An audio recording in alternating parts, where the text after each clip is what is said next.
To change the shipping label size on whatnot, so firstly go to whatnot and log into your whatnot account.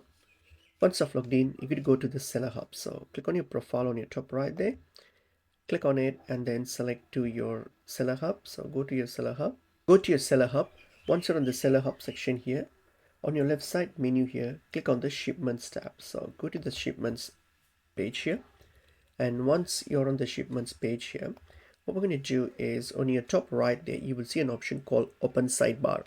Click on the open sidebar option. So just tap on it, and when you click on it you will get to this little pop-up here, the sidebar.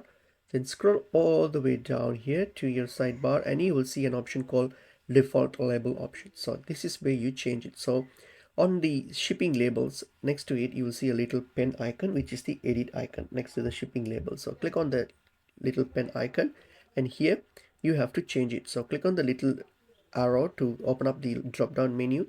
So from here you can change the size based on what you want it to change to. So select one of these and that's it, and then hit on save, and that's it. Your label size would be now changed. And you can do the same for other labels here as well, like tracking slip and return address slips, all those things as well. And basically that's how you do it.